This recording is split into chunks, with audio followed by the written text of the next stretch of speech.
Coming up today, President Park Geun-hye reshuffles her top aides at the presidential office as she looks to boost communication with the people following last month's general election. Korea's three main political parties agreed to pass a slew of undisputed bills by Thursday, the last day of the 19th National Assembly. Plus, Manchester United's final match of the season is abandoned moments before kick-off after a suspicious package is found. Stay tuned for these stories and more.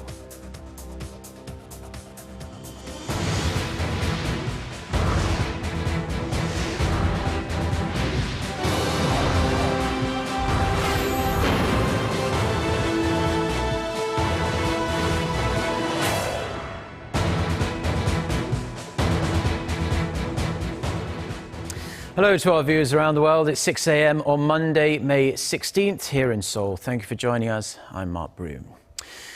We start with the personnel changes at the nation's top office. South Korea's presidential office of Cheongwadae has undergone a reshuffle of its senior secretaries. On Sunday, President Park Geun-hye appointed Lee Won-jong as her new chief secretary. Lee is the current chairman of the Presidential Committee on Regional Development and previously served as Seoul mayor and governor of Chungcheongbuk-do province. In addition, An Jong-bom, the senior presidential secretary for economic affairs, has been tapped for the position of senior secretary for policy coordination. An's old post will be filled by Kang Sok-hoon, a professor of economics and a lawmaker with the ruling Saenuri party. The reshuffle comes after some senior secretaries offered to resign following the ruling party's defeat in last month's general election, and comes as the Park administration works to better implement its policies. Now, staying with domestic politics, and the deputy floor leaders of Korea's three main political parties are attempting to wrap up legislative affairs before the new National Assembly takes office at the end of the month. Meeting on Sunday, the three deputy floor leaders agreed on the need to speed up their negotiations and vote on undisputed bills by Thursday, which is the final day of the 19th National Assembly. They failed, however, to narrow their differences on contentious bills, including one related to the 2014 Sewol-ho ferry tragedy. They also failed to reach agreement on who will take the post of National Assembly Speaker, as well as how to allocate the leadership roles for the 18 standing committees in the National Assembly. The three instead vowed to try and reach an agreement by June 14th at the latest. A sanctioned North Korean vessel has been detected sailing in waters near Japan. An online vessel tracking website said Sunday that the ship belongs to the North's Ocean Maritime Management, and it's the fourth vessel from the same company detected in the past month. The ships had docked in the wake of new UN sanctions requiring all member states to inspect cargo going in and out of the North. The sanctions were imposed after Pyongyang conducted its fourth nuclear test and launched an intercontinental ballistic missile earlier this year. Seoul's foreign ministry says it's keeping tabs on the North Korean ships. It pointed out the majority of vessels were very active before the sanctions, but most are now docked in port. Now, North Korea formally declared itself a nuclear state at its recent Workers' Party Congress, and it seems to be changing its strategy for dealing with its adversaries. For more on what this means for Seoul and also the broader international community, Kim Hyun-bin reports. When the Soviet Union and its communist ideology collapsed in late 1991, North Korea read the events as a grave threat to its way of government and its very existence. 2 years later, in 1993, the North began developing its own nuclear weapons program to both solidify the regime and act as a deterrent to all who would threaten it. In March of that year, the North announced it would withdraw from the Global Nuclear Non-Proliferation Treaty, but the decision was reversed after negotiations that led to the agreed framework with the United States in October of 1994. The goal of the agreement was to freeze the North's budding nuclear ambitions in exchange for assurances from Washington against the threat of nuclear weapons and promises of action toward the normalization of relations. 20 years later, North Korea seemed to have changed course, discarding its old strategy of using its nuclear program to extract economic aid, and instead demanding to be recognized as a nuclear state. as noted by North Korea's young leader after the recent Workers' Party Congress earlier this month. We will enhance our economy and nuclear power as a strategic way of making a stand, and we will produce more nuclear weapons. Experts believe that if the international community does not recognize North Korea as a nuclear state, Pyongyang will continue to develop its nuclear program. This differs greatly from the reason why the North started developing its nuclear weapons in the first place: survival. Experts also point out that South Korea and the U.S. need to come up with a better strategy to counter the North, which has become a serious threat with its growing nuclear arsenal. Kim Hyun-bin, Arirang News. U.S. Congressman Ted Poe has proposed a bill seeking to require a report on the designation of North Korea as a state sponsor of terrorism. The bill, named H.R. 5208, is meant to allow the U.S. administration to directly hold investigations on North Korea's terror threats and report the details to Congress.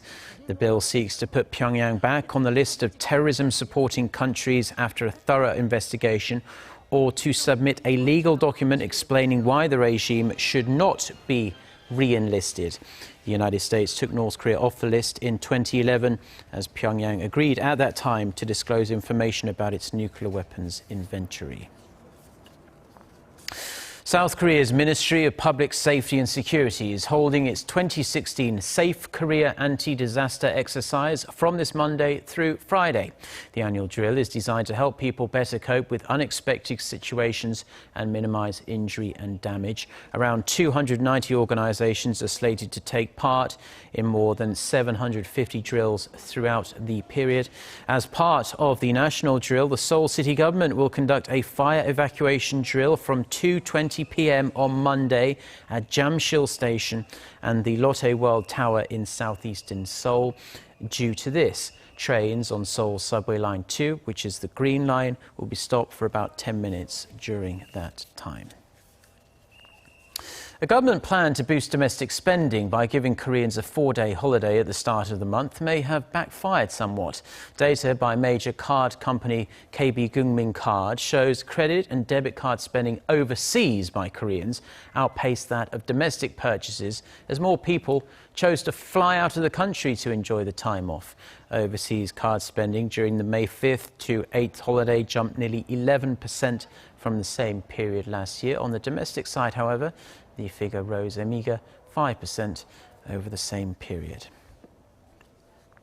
Now, Korea's shipbuilding industry, which has been struggling with heavy debt, high costs and technological competition from China and Japan, can now add another concern to its pile of worry, as recent data shows their overseas operations are also deep in debt. Kim Ji-yeon with the details. Korean shipbuilders' overseas operations struggled last year under the weight of massive debts. Market researcher Table.com says the combined debt of the overseas subsidiaries of the country's 3 major shipyards reached $4.6 billion last year.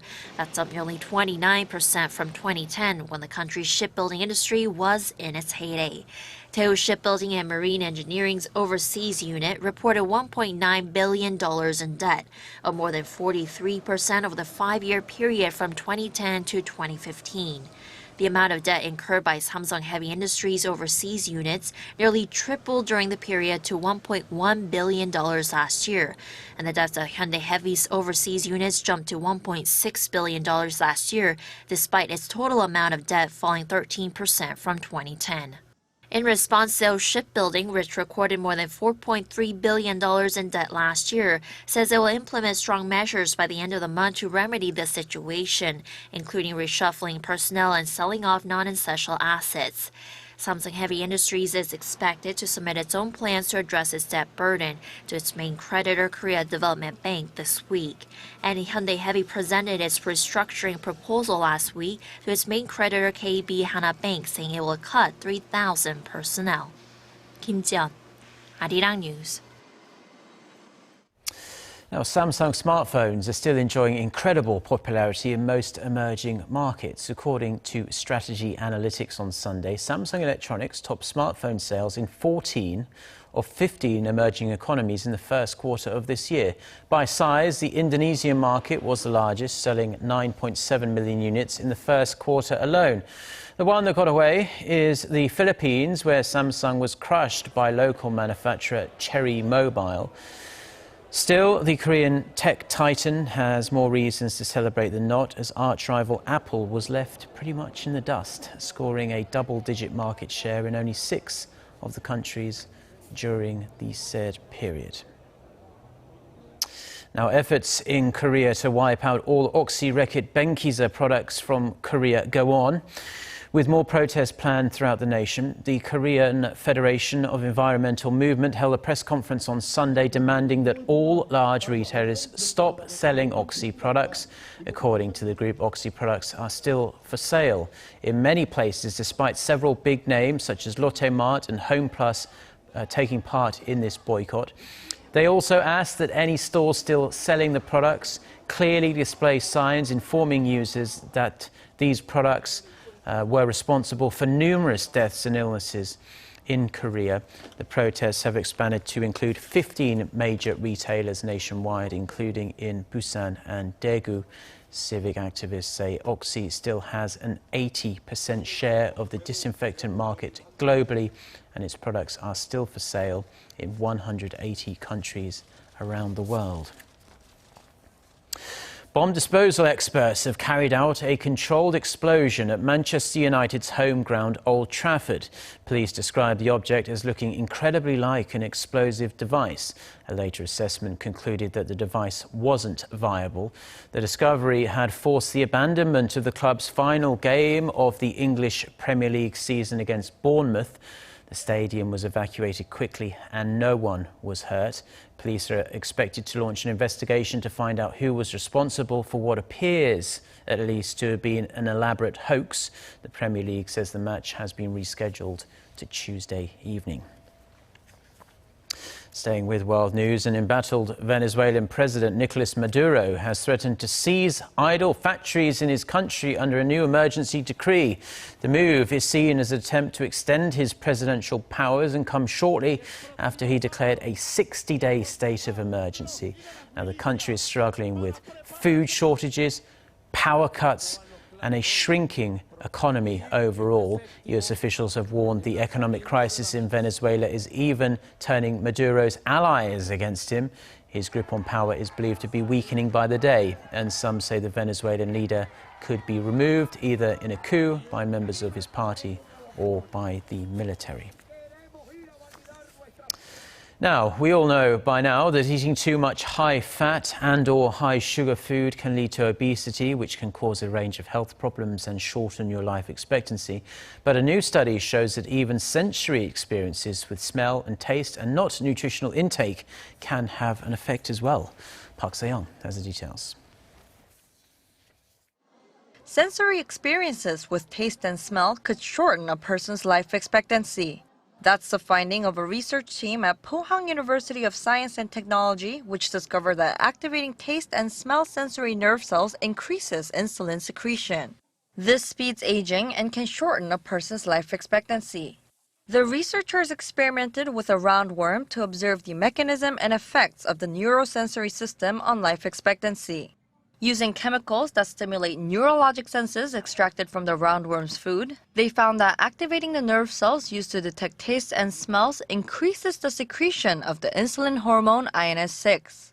They confirmed that the hormone regulates life expectancy by sending signals to the body to slow the activities of the bodily factors that help lengthen a person's life.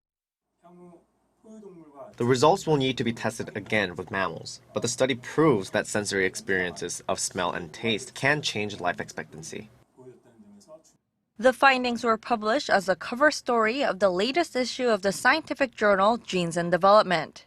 Park Se-young, Arirang News.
Well, that's all we have for now on this Monday morning here in Seoul. I'm Mark Broom. For more of the latest, don't forget to check out our website, arirang.com/news. We also have a smartphone application you can find by just going to your app store and searching for Arirang TV. You should be able to find it.